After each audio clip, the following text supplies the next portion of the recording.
Hi everyone, and welcome to a new EC interview. We interview professional athletes so that they can inspire others with their stories. For this interview, we had the chance to meet with Jean Patry. Jean is a 22-year-old volleyball player from Montpellier in France, and that's also where he played his entire career up until this point, where he decided to sign with a club in Italy. And except for that, he's also a player for the French national team. So you better keep watching, Because you don't want to miss this.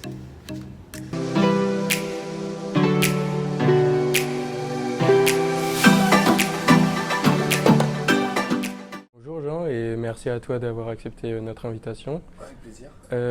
Est-ce que tu peux commencer par te présenter et puis parler un peu de toi, ce que tu fais, qui tu es? Alors moi je suis Jean Patry, j'ai 22 ans, je suis joueur de volley professionnel.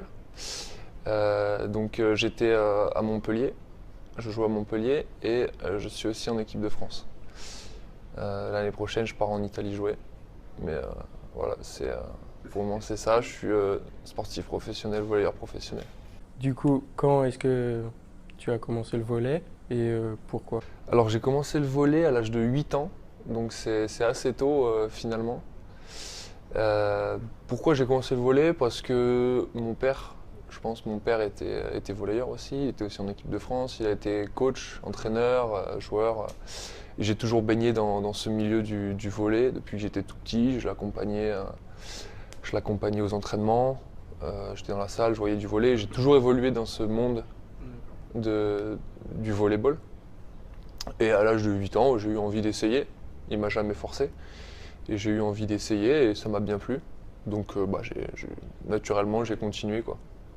Et tu faisais un autre sport au début, à côté? J'avais commencé du tennis. Du tennis, j'en ai fait 4 ans. Mais après, quand il a fallu faire un choix, forcément, il faut toujours faire des choix à un moment ou à un autre. Donc il a fallu faire un choix et j'ai décidé d'arrêter le tennis pour me consacrer au volley parce que c'est vrai que les matchs étaient en même temps, donc il fallait faire forcément un choix. Et le volley a pris le dessus. Du coup, ta position c'est pointu, c'est ça? Ouais. Et est-ce que ça a toujours été ta position depuis le début? Alors, au volley, au début, de toute façon, quand on commence, on passe partout. Puis on commence, on est 4 contre 4. Enfin, d'abord 2 contre 2, 4 contre 4 et on évolue comme ça. Et après, on se spécialise en fait. Donc ça arrive plus tard de la spécialisation. Et moi, j'ai fait du centre, donc central.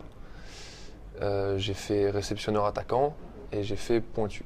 Je suis resté pointu, pour moi je suis pointu et ça ne bougera pas je pense. Donc j'ai pas toujours été pointu mais c'est ce que je suis maintenant et je suis bien là. Et ça te plaît, oui. Ah ouais, ça me plaît, de toute façon maintenant je suis lancé là-dedans, c'est vrai que c'est compliqué de changer de poste en cours de carrière, ça se voit rarement quoi. Du coup, quand tu as commencé le volley, donc tu as dit que tu as commencé vers l'âge de 8 ans, est-ce que dès le début tu savais que tu voulais devenir professionnel ou c'est plus tard que c'est venu? Alors non, à l'âge de 8 ans, tu sais, tu commences pour t'amuser avec des copains, prends pas trop la tête et finalement j'ai jamais vraiment trop pensé. C'est venu plus tard quand j'ai vu que ça marchait bien, puis pour moi de toute façon, à partir du moment où j'ai commencé à faire du volley, j'ai toujours essayé d'aller le plus haut possible, quoi. Être le meilleur possible, sans forcément penser au côté professionnel, hein, mais essayer d'être le meilleur possible et de gagner des choses, donc d'essayer d'aller chercher le plus haut niveau, sans encore une fois me dire je serai professionnel. Donc c'est passé par le pôle espoir, je suis rentré au pôle espoir, donc c'est le sport-études, donc en même temps études et sport et volley, donc en 3e seconde. Après, je suis rentré dans quelque chose d'un peu plus professionnel, c'est-à-dire le CNVB, donc Centre national de volleyball à Montpellier, donc pareil, mais en plus gros. Puis après, les équipes de France jeunes, et après, j'ai intégré le collectif pro à Montpellier. Et voilà, au fur et à mesure, en fait, ça s'est confirmé. Mais c'est pas quelque chose que j'avais dans la tête au début, quoi. Ouais. Mais ça me va bien et c'est ce que je veux faire maintenant. Donc, voilà. Et le fait que ton père ait été professionnel et qu'il ait joué en équipe de France aussi, est-ce que c'est quelque chose qui t'a motivé ou c'était quelque chose, tu avais plus la pression d'arriver au même niveau que ton père? Bah, le fait qu'il ait joué, oui, ça m'a motivé parce que j'ai toujours, comme je disais, j'ai toujours baigné dans un environnement de volley. J'ai toujours entendu parler de volley, on a toujours parlé de volley avec mon père. Voilà, l'environnement m'a vraiment aidé, je pense, à faire ce choix et à évoluer dans le volley. Mais j'ai jamais ressenti de pression. Alors peut-être c'est inconscient, hein, mais moi, j'ai jamais ressenti de pression venant de sa part ou du fait qu'il ait joué au volley avant. Je me suis jamais dit il va falloir que je sois meilleur ou il va falloir que je lui prouve telle ou telle chose.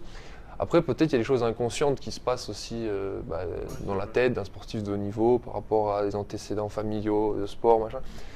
Mais j'ai jamais ressenti de pression de sa part en tout cas.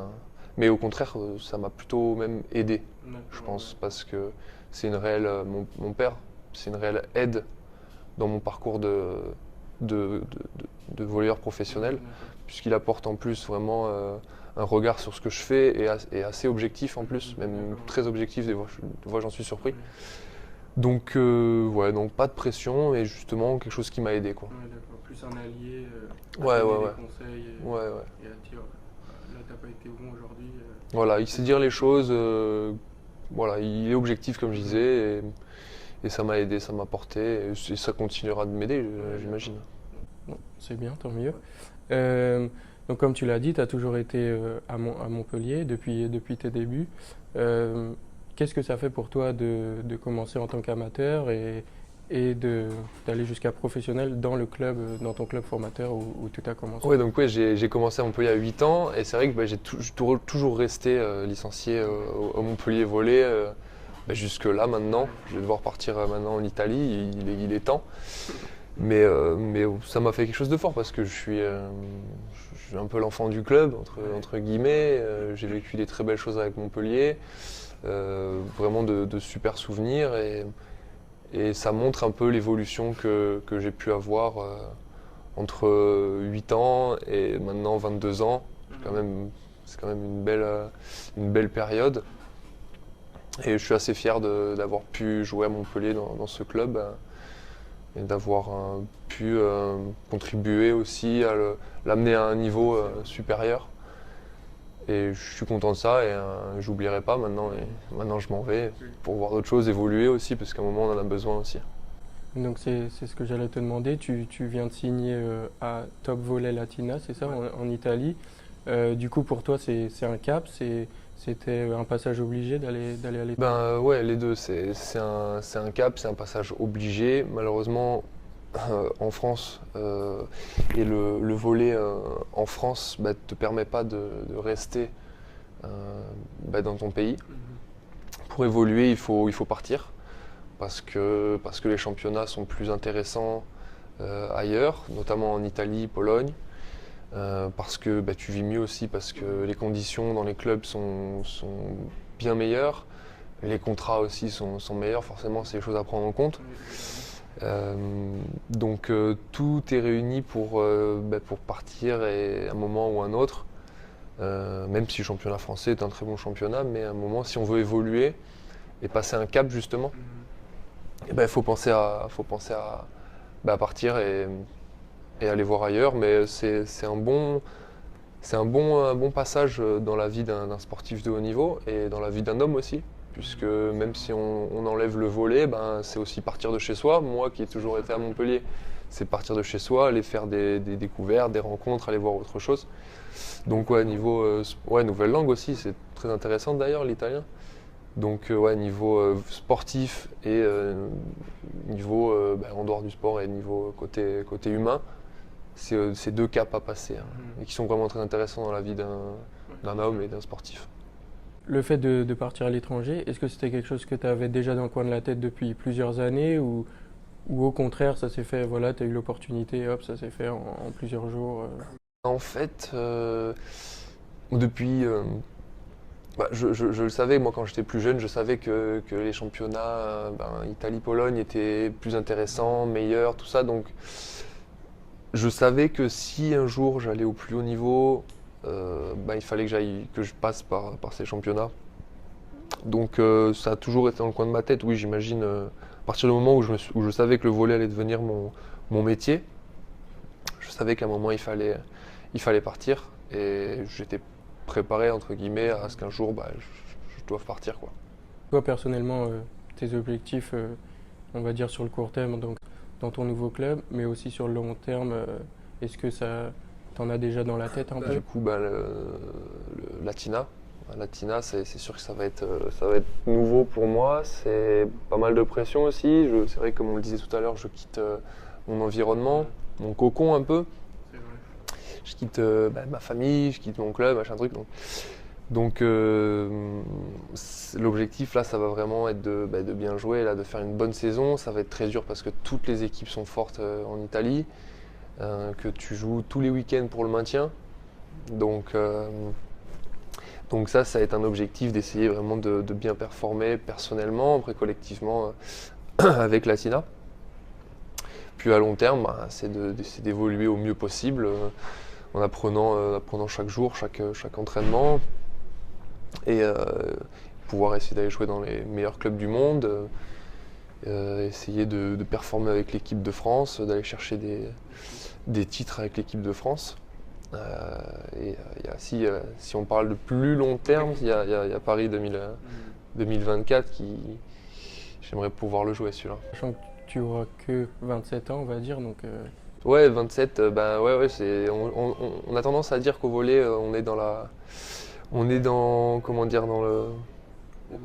dans la meilleure période, c'est 27-28 ans, ouais, c'est le summum du joueur. Donc, pourquoi pas, hein. On verra. mais c'est quelque chose que voilà, tu as un petit peu dans la tête, les JO à Paris. Ouais, après c'est quelque chose qui est loin, hein. Donc j'ai quand même pas mal de choses à faire avant pour pouvoir penser vraiment à Paris 2024. Si je réalise toutes les choses que je dois faire avant et que je les réalise bien, Paris 2024 arrivera et il n'y aura pas de problème. Mais ouais, je dois d'abord penser à ce qui arrive avant et bien me préparer. Du coup, donc, on va dire que tu es encore jeune et que tu as eu une petite carrière pour l'instant, on va dire, mais ça fait quand même 16 ans que tu fais du volley. Est-ce que tu aurais un souvenir, quel est pour toi le meilleur souvenir, le meilleur point Le meilleur souvenir, c'est compliqué. C'est compliqué parce que quand on fait du sport de haut niveau, quand on est professionnel, d'autant plus que moi, ça fait depuis que j'ai 8 ans que je fais du sport. Des bons souvenirs, t'en as vraiment, t'en vis tout le temps. Tu vis aussi des échecs, entre guillemets, des trucs qui te marquent un peu, qui sont durs. Des bons souvenirs, t'en as vraiment, vraiment, vraiment beaucoup. Maintenant, si je devais, comme ça, en donner quelques exemples, quand j'ai été champion de France junior, ça c'est un bon souvenir.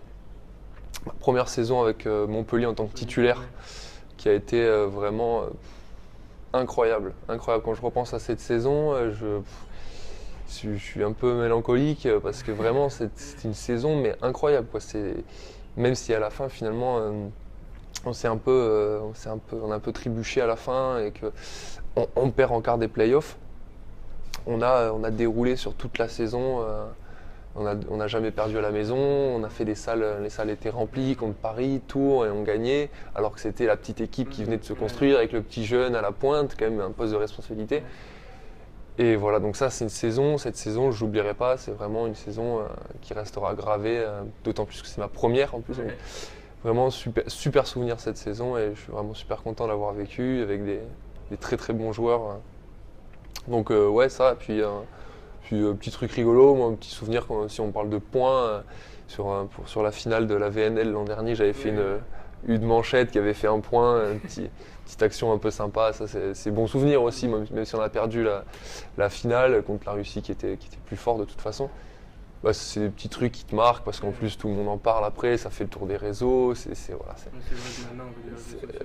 ça fait le tour. Moi j'ai repris le téléphone, quand j'ai pris le téléphone après la finale, j'avais des messages, des gens qui m'envoyaient des messages pour me dire qu'ils étaient contents d'être en vie pour avoir vu ce point, des trucs comme ça. Et ça fait plaisir, c'est des trucs que tu retiens. Et, ça c'est des petits souvenirs, voilà, quand tu fais du sport de haut niveau, il y a des petits trucs comme ça que tu retiens et ça fait partie des choses, quoi.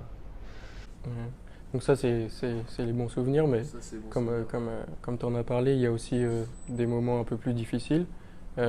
Est-ce que tu en aurais un ou plusieurs aussi qui t'auraient marqué? Et comment tu as fait pour surmonter ces mauvais moments? Moment difficile finalement, jusqu'à cette année, début de cette année, j'en avais jamais vraiment vécu en fait, des moments difficiles qui m'ont vraiment heurté, qui m'ont vraiment fait douter. Et c'est vrai que la saison là, à Montpellier cette année s'est un peu déroulée un peu moins bien que prévu. J'ai eu des petites périodes où ouais, j'étais en difficulté.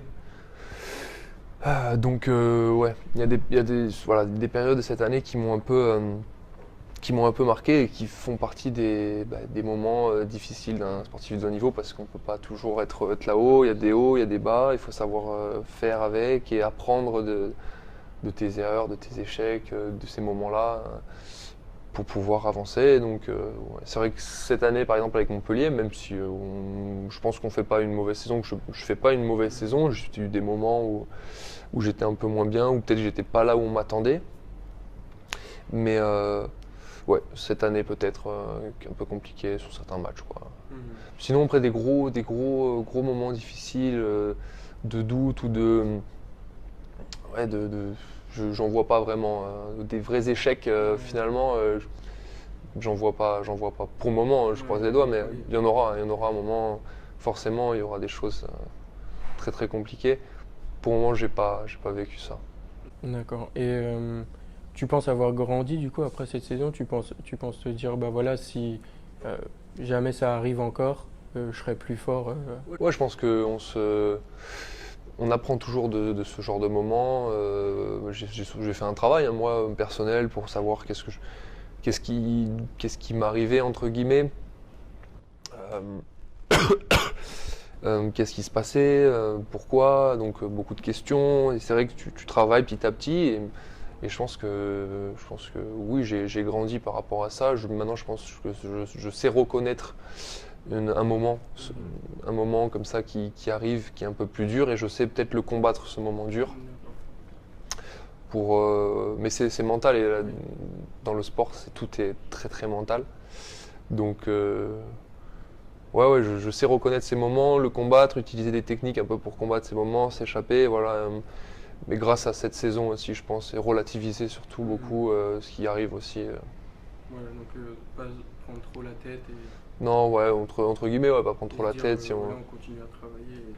C'est-à-dire qu'on continue à travailler, et que de toute façon, c'est normal. Oui. C'est normal d'avoir des périodes moins bien. C'est même bénéfique parce qu'on en tire pas mal de choses. C'est là qu'on fait le point. On fait le point de là où on en est. Voilà, donc ces périodes, elles t'aident à avancer. Et il en faut d'ailleurs. Il en faut. Si tout marche tout le temps, c'est vrai que par un intérêt. C'est là, comme un jour j'ai dit, c'est là que ça devient intéressant. C'est quand tu es dans le dur et que tu dois trouver quelque chose pour avancer, t'en sortir, tu dois trouver la solution. C'est là que ça devient intéressant, sinon tu t'ennuies un peu, j'imagine. Donc ouais, non. Tu as parlé du mental, comme quoi c'était super important. Donc j'ai lu que tu avais un coach mental. C'est important pour toi? Ouais, c'est important. Alors moi, à la base, pourquoi j'ai pris un coach mental? Parce que en fait, il y a quelques années, maintenant ça doit faire les 4-5 ans, donc ça remonte un peu quand même. J'ai fait un blocage en fait au service. Au service, je lance ma balle. Et en fait, un jour, j'ai plus réussi à servir. C'est-à-dire que ma main, vraiment, j'arrivais plus à servir et je lançais plus la balle parce que mon cerveau voulait pas que je lance. Mon bras, enfin, tout se bloquait et je lançais à ça au-dessus. Je pouvais plus servir, je savais plus servir. Et bon, il y a 4-5 ans, j'ai toujours essayé de combattre seul ce problème en essayant de trouver des techniques voilà, j'ai pas réussi. Et là, l'été dernier, c'est revenu un peu et j'ai décidé de prendre un coach mental pour essayer de travailler sur ce problème, trouver des techniques avec un professionnel, trouver des techniques pour m'en sortir, quoi. Donc, j'ai d'abord travaillé ça avec lui. Donc le lancer et les techniques du style imagerie mentale. S'imaginer dans un lieu, le toucher, la sensation, c'est-à-dire porter son attention sur une sensation, un toucher, plutôt qu'à l'enjeu qui est présent. Essayer de faire une routine, tout ça. Et ça a plutôt bien porté ses fruits parce que maintenant je ressens plus ce blocage, ou très peu. Ça a vraiment bien évolué. Et je garde ce coach mental pour avoir une aide, parce que je pense que quand on est sportif de haut niveau, c'est bien d'avoir une petite aide avec soi pour faire des feedbacks sur les matchs, sur la compétition qu'on vient de faire et travailler d'autres aspects, parce qu'il n'y a pas que ce côté blocage, il y a plein d'autres aspects du mental pour un sportif de haut niveau. Justement, ces petits moments de doute, donc c'est vachement important, je pense, pour un sportif de haut niveau, le coach mental. C'est vraiment une aide. En plus, on se sent compris, on se sent soutenu, aidé. On peut vraiment vider son sac, entre guillemets, parler avec lui. Enfin, c'est vraiment une aide. Donc c'est un réel outil, je pense, pour un sportif de haut niveau, d'avoir un préparateur mental comme ça. Du coup, tu es quand même resté à Montpellier, comme tu dis, tu étais dans ton cocon, on va dire. Mais tu as quand même dû faire des sacrifices, parce que c'est quelque chose de commun pour tous les sportifs de haut niveau. Est-ce que tu en as en tête, ou est-ce que pour toi, ces sacrifices qui peuvent être manger équilibré, s'entraîner beaucoup, ne pas sortir, ne pas trop faire la fête, ce genre de choses, est-ce que c'est pour toi quelque chose, c'est une habitude? Ouais, ça devient une habitude, on le sait maintenant, mais c'est sûr que la vie d'un sportif de haut niveau, c'est pas forcément, on a l'impression de l'extérieur que c'est un peu la belle vie, tout ça, mais au final, on fait quand même énormément de concessions, de sacrifices. On voit pas beaucoup ses amis, on voit pas beaucoup sa famille, on part pas en vacances. Ou alors très peu, une semaine par an, surtout au volley. Donc ouais, c'est énormément de sacrifices. Moi je me rappelle un truc un peu bête, hein, mais moi le ski j'adorais ça, j'y allais tous les ans. Et ça fait peut-être 6 ans que j'y suis plus allé. Et tous les ans je vois ma famille partir, tout ça, et ça donne envie. Mais malheureusement, on a choisi de faire du volley, du sport professionnel, et tous ces temps-là, tu peux plus les faire, quoi. Tu peux plus les faire. Mais ça, on le sait, et il faut faire avec. Et après, on vit aussi des moments qui en valent aussi la peine, hein. Oui, voilà. Mais c'est énormément de concessions et de sacrifices, le sport de haut niveau, forcément. Mais le fait de jouer en équipe de France, de faire des tournois comme les tournois qui vont arriver, d'avoir aussi, comme tu disais, des belles saisons avec ton club, les sacrifices, ils valent le coup. Ouais, non, mais ça vaut le coup, hein, passer tous ces bons moments, ça vaut le coup. Mais c'est vrai que c'est très dur, hein. Au début c'est dur. Après tu prends le rythme, et puis tu prends le truc et tu fais avec, hein. Mais au début que c'est très dur, parce que t'es pas habitué, puis tu vois tous tes amis qui sont en vacances, qui t'envoient des photos, des trucs, et toi non, t'es dans ta chambre d'hôtel, à attendre d'aller à l'entraînement et te faire réveiller pour faire un contrôle antidopage. Ouais, c'est une vie un peu spéciale. Un peu spéciale, mais par rapport à tout ce qu'on vit aussi d'extraordinaire, que d'autres ne vivront jamais, et toutes les émotions qu'on peut avoir à travers le sport, et ça vaut le coup, je pense. Ça vaut le coup de faire une petite concession sur le début de sa vie, parce qu'après c'est pas toute la vie non plus. Jusqu'à 35 ans, après voilà. Donc on a parlé, tu vas quitter Montpellier et tu as signé en Italie. Quelle est un peu ton approche par rapport à ça? L'italien, est-ce que c'est une langue déjà que tu connais un peu? Ouais, l'italien, la langue, je la connais pas vraiment. J'ai commencé vite fait, mais en étant français, c'est plus facile, on va dire, d'apprendre l'italien que d'apprendre l'anglais. Donc je me fais pas trop de soucis. Il y a plein de mecs qui sont partis et qui ont joué en Italie et qui, au bout de quelques mois, comprennent tout et réussissent à parler par la suite l'italien. Donc par rapport à la langue, je me fais pas trop de soucis. Et le fait d'être loin de ta famille, loin de Montpellier, est-ce que c'est quelque chose que tu appréhendes un peu, ou justement, comme tu as dit, c'était un cap et puis voilà, t'es...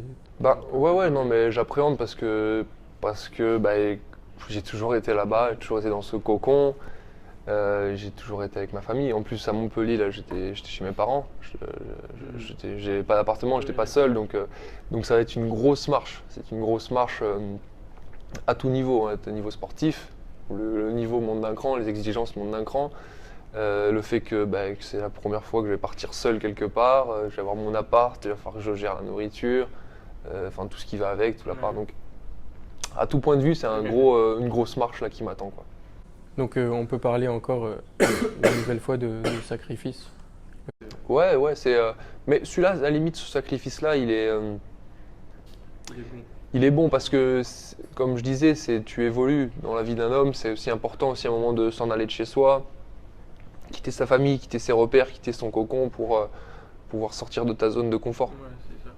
Ce bénéfice-là, ce sacrifice-là, il est bénéfique pour tout point de vue. Donc, c'est pas vraiment un sacrifice Donc de partir. mais en même temps, tu es un peu impatient. Ah ouais, non, mais j'ai ce côté-là, ouais, j'appréhende, mais en même temps, je suis impatient de savoir ce qui m'attend, d'aller voir ce qui m'attend et de vivre cette expérience à fond. Ouais. Donc, si on parle un peu de ta motivation, d'où vient cette motivation? Voilà, voilà, je suis joueur de volley professionnel. Tous les matins, voilà, je me lève, je mange bien, je vais à l'entraînement. Et puis, je veux progresser, quoi. Tous les jours, je veux progresser pour être meilleur. La motivation, c'est tout simplement, oui, essayer d'être le meilleur possible pour soi déjà. Le fait d'aller à l'entraînement et de bien s'entraîner, de ne pas faire n'importe quoi à côté, tout ça, on sait que c'est pour soi, c'est pour être meilleur, c'est pour aller jouer dans des meilleures équipes, aller chercher de meilleurs titres et toujours repousser ses limites et essayer d'être le meilleur possible. Moi, en tout cas, c'est comme ça que je le vois. J'ai envie de progresser le plus vite possible, être le meilleur possible. Donc ça, c'est ma motivation. C'est ma motivation première, de faire les choses sérieusement pour devenir le meilleur possible, pour moi en tout cas, personnellement. D'accord. Et le fait d'avoir rejoint le pôle à 14 ans, c'est ça? Ouais. 14 ans. Est-ce que, parce que du coup, tu as dû manquer des moments, comme tu disais, des vacances ou ce genre de choses, est-ce que dans tes moments de doute, par exemple cette année, est-ce que tu t'es déjà dit ah, j'ai manqué ces moments-là? Non, non, il n'y a pas de regret à avoir, hein. De toute façon, comme je disais, c'est tellement d'autres beaux moments que tu passes que c'est vite, tu l'oublies vite, hein. Tu l'oublies vite. Donc non, je pense qu'il n'y a pas à regarder en arrière. Il faut juste regarder vers l'avant et voir ce qui nous attend. Je pense que ce qui m'attend, c'est plutôt quelque chose de beau. C'est plein de choses à vivre. Et c'est grâce à ces sacrifices-là d'avant que je vais pouvoir vivre de très belles choses après. Donc non, je regarde pas vraiment en arrière. Oui, des fois, j'aimerais être quelque part, autre part, faire autre chose complètement, quitter cette sphère du volley, faire autre chose. Mais au final, on est vite ramené à la réalité et à la vraie motivation qui reste le volley. Et je sais pourquoi je le fais. Et encore une fois, c'est pas toute la vie. Donc c'est une partie de la vie qu'il faut sacrifier. Et voilà, et après, j'aurai le temps de faire autre chose après. Ouais, c'est sûr. Et donc, du coup, tu n'as jamais eu de période où tu t'es dit bon, c'est bon, le volley, je mets ça de côté, j'en ai marre? Ça m'a traversé l'esprit, hein. Enfin, par exemple, cette année, quand j'étais un peu en difficulté, en doute, c'était mais est-ce que c'est vraiment ça que je veux faire? Est-ce que c'est vraiment, le volley? Est-ce que je ne serais pas mieux à faire autre chose? Oui, parce que c'est ça le doute, hein. C'est qu'à un moment, tu remets tout en question, tu doutes sur tout, tu doutes sur toi-même, tu doutes sur ce que tu es capable de faire, sur le futur, tu doutes sur tout. Donc il y a eu des périodes où oui, j'ai songé arrêter le volley, mais pas plus. C'est pas aller plus loin que la simple idée. J'ai rien fait, voilà. Donc non. Mais je pense que je suis pas le seul. Je pense qu'il y a beaucoup de sportifs à un moment qui disent mais est-ce que c'est vraiment ce que je veux faire? Et ça, je pense que c'est un mécanisme du cerveau quand tu es en difficulté qui se protège et voilà, qui t'amène à penser ce genre de truc. Et puis la motivation prend le dessus. Et puis, ouais, la motivation reprend le dessus. Donc, et puis oui, c'est ma vie, moi, le volley, hein, et puis je me dis que j'ai quand même pas fait tout ça pour arrêter. Donc, même si je suis sûr que si j'arrêtais le volley, je pourrais être heureux quand même. Hein, je ferais plein d'autres choses et je ferais. Justement, là, le temps, j'en aurais, je ferais plein d'autres choses et je serais heureux. Mais bon, c'est pas ce que je veux faire. Maintenant, si on peut parler un peu de tes journées, est-ce que tu pourrais nous décrire un peu une journée type? petit-déj le matin, entraînement une fois, deux fois, kiné, récup. Ça dépend de quelle journée. C'est pas tous les jours 2 entraînements, mais c'est 2-3 fois par semaine. Donc si on prend une journée type avec 2 entraînements, matin petit déjeuner. Quand on est avec l'équipe de France par exemple à l'hôtel et qu'on s'entraîne pour une préparation, matin petit déjeuner à une heure précise. 10 heures on a muscu, donc 1 heure et demie de muscu, avec un peu de volley à la fin de la muscu, c'est pas tout le temps mais de temps en temps. On mange, on a sieste, et après vers 16h30 on a 2 heures de volley. 2 heures de volley. Après le volley on a tout ce qui est récupération, donc étirement, bain froid si on a besoin, il y a aussi sauna, tout ça. Donc après les kinés ils sont toujours avec nous, ils sont disponibles, ils sont dans l'hôtel, donc on va à la chambre et ils sont disponibles. Et puis après le repas le soir. Donc ça c'est une journée classique, 2 entraînements par jour. D'accord, ça va quoi. Ça va, mais quand tu fais ça sur un mois et demi, ça pique un peu. Mais c'est sûr. Quand tu étais adolescent ou même maintenant, est-ce que tu as eu plusieurs personnes dans le volley ou autre, ou un autre sportif, qui t'ont inspiré ça, souvent on me demande qui m'inspire, ou si j'ai un sportif un peu modèle et tout. Finalement, non, j'ai jamais eu de personne vraiment que j'ai suivi comme ça. Alors oui, il y a des sportifs comme ça, que je peux dire, ils sont épatants, ils sont impressionnants, mais jamais, j'ai pas suivi un modèle particulier, j'ai pas cherché à comprendre ce que lui avait fait pour essayer de le mettre en place pour moi. Mais c'est peut-être une erreur d'ailleurs, d'essayer de voir des grands sportifs faire des choses et essayer peut-être de les reproduire. Moi, j'essaie de faire les choses à ma façon, d'apprendre à ma façon, de tester des choses. Donc, j'ai pas comme ça de sportif ou de modèle. J'ai jamais pris modèle sur un sportif. Mais un grand sportif que j'admire, c'est Federer par exemple, qui revient souvent, mais qui est quand même complètement impressionnant. Mais je connais pas son mode de fonctionnement, je connais pas plus que ça, et j'ai jamais cherché à savoir exactement. Mais encore une fois, c'est peut-être c'est peut-être bien de le faire. Peut-être ça m'apporterait des choses. Mais moi, j'ai jamais fait ça. Tu t'en tires bien, ouais. Oui, pour moi, ça va, ouais. Tu aurais peut-être une citation ou un proverbe préféré que je sais pas qui t'a suivi depuis plus jeune ou... Non, là comme ça,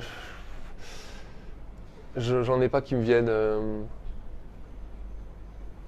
Non, je pense qu'il y a un mot qui revient souvent, c'est patience. C'est patience.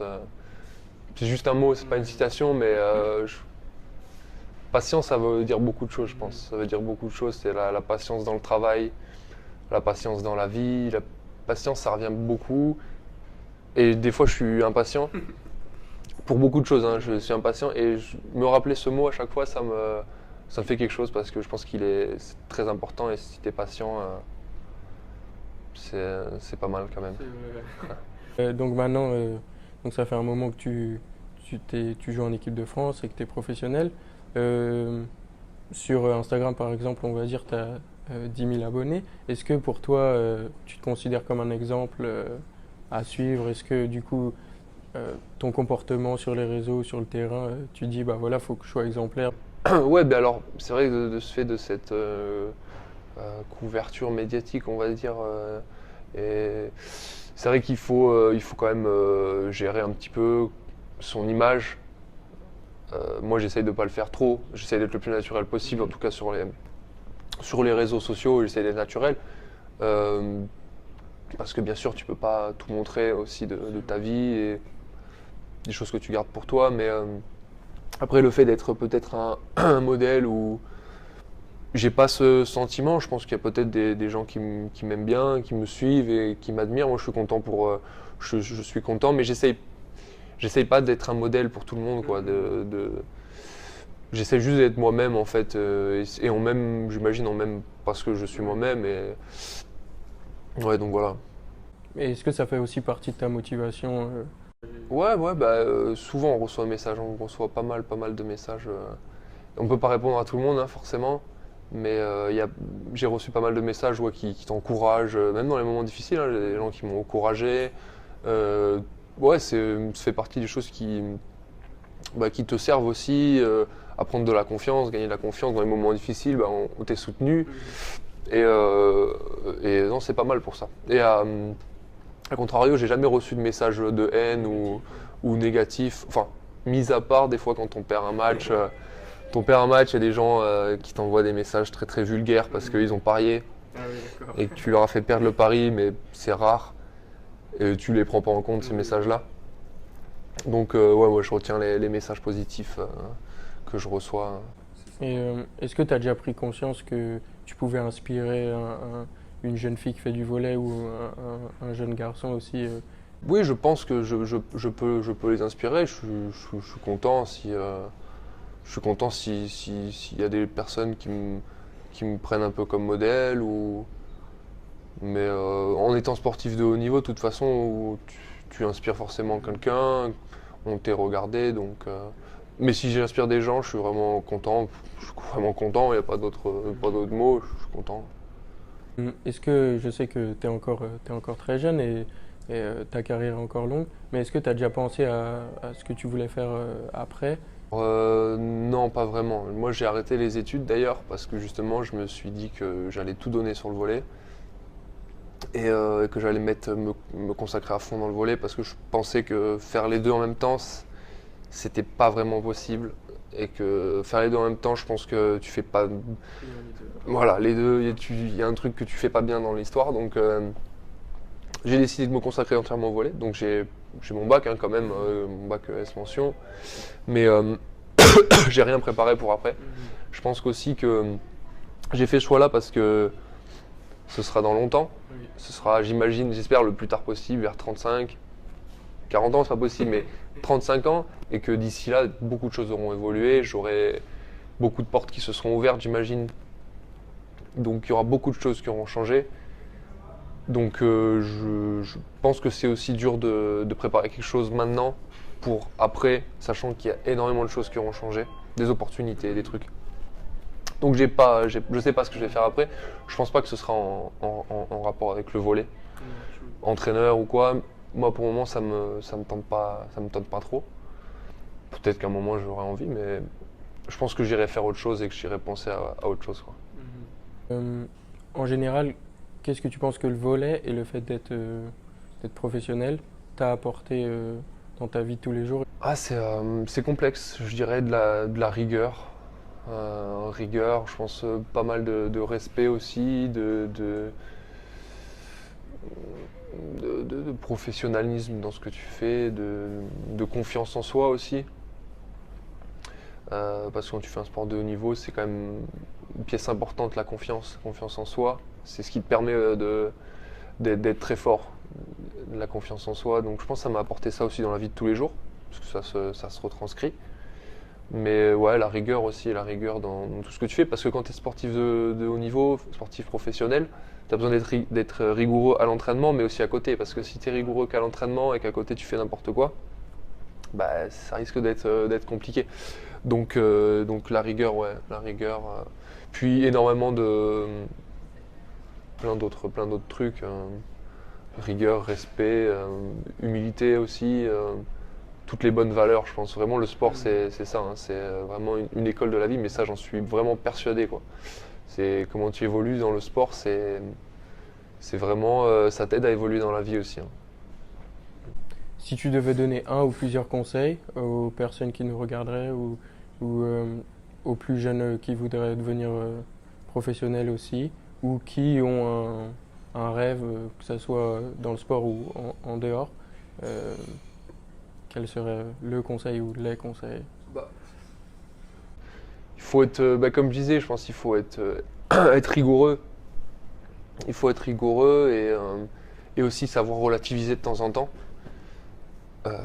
Pas se mettre trop de pression parce que tu peux avoir un objectif, mais il faut pas se bourrer de pression parce que ça peut des fois être assez négatif.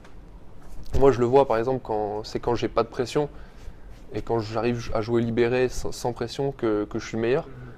Donc pour tous les jeunes qui voudraient démarrer et tout ça, c'est d'abord s'amuser. Quand tu démarres, c'est amuse-toi, vraiment prendre du plaisir dans ce que tu fais. Mets-y de la rigueur à l'entraînement et te mets pas trop de pression, quoi. Mets pas trop de pression et ça ira. Si tu es vraiment motivé, ça ira. Si tu as les capacités, ça ira tout seul. il faut vraiment pas se fixer, je pense, un objectif et se mettre trop de pression par rapport à cet objectif. Il faut réussir à jouer pour s'amuser, être rigoureux et voilà, être patient aussi. Voilà. Ouais. Le mot patient qui revient Ouais. encore. Et dernière question, si jamais il y avait des personnes qui aimeraient te contacter ou te poser des questions, est-il possible de le faire sur les réseaux sociaux ou... Bah oui, on peut m'envoyer un message sur Instagram. Après, je peux pas répondre à tout. Peut-être je pourrais faire en sélectionner quelques-uns si jamais, en fonction des messages. Mais oui, sur Instagram, on peut me contacter. Mais comme je disais tout à l'heure, je peux pas répondre à tout le monde, donc des fois je réponds, des fois je réponds pas. Ça c'est un peu en fonction, je suis désolé, mais Oui. bon, on peut toujours essayer. Hein. C'est ça, d'accord. Bah merci à toi pour Avec d'avoir plaisir. répondu à nos questions.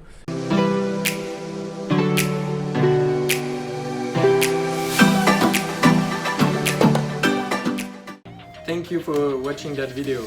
And thank you to Jean for sharing his story and sharing his advice with us.